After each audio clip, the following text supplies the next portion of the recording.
দর্শক বন্ধুরা, দেখছেন গোর্খা রঙ্গমঞ্চ ভবন। 1975 সালে এটি তৈরি।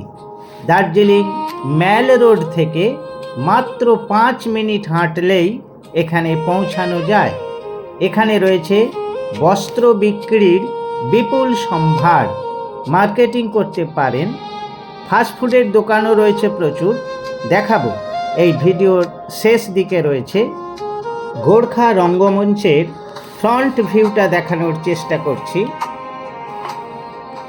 এটি হচ্ছে ফ্রন্ট ভিউ। মা সরস্বতীর বিশালাকার মূর্তি এখানে বিদ্যমান। এই মূর্তির ঠিক বিপরীত দিকে রয়েছেন মা কালী। মা কালীর মূর্তিও দেখাবো। গোর্খা সম্প্রদায়ের আত্মপরিচয়ের সাথে এই ভবনটি ওতপ্রোতভাবে জড়িয়ে রয়েছে। গোর্খা রঙ্গমঞ্চে সারা বছর ধরে নানান সাংস্কৃতিক অনুষ্ঠান হয়ে থাকে।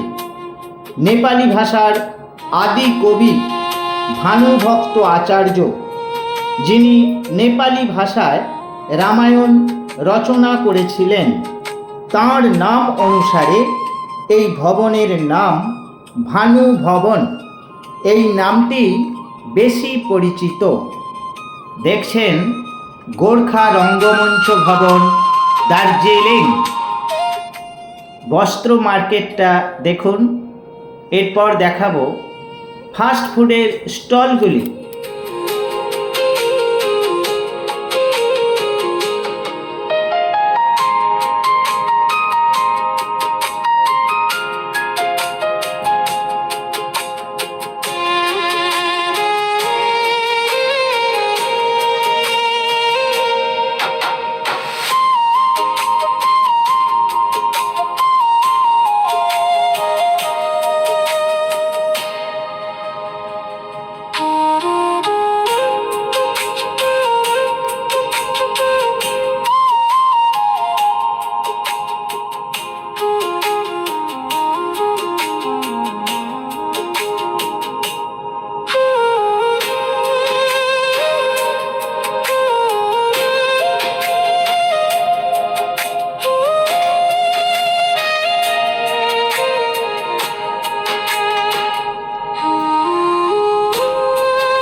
এবার নজর রাখা যাক ফাস্ট ফুডের দিকে। জিভে জল চলে আসবে।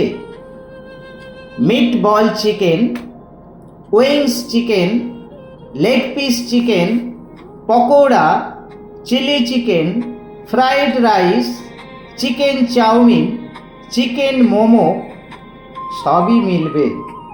পছন্দ মতো জলও যোগ করা যেতেই পারে।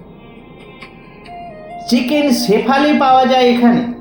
এটি হচ্ছে চিকেনের পুর দিয়ে ঠাসা হাফ মুন শেপের একটি পরোটা। দেখছেন ফাস্ট ফুড।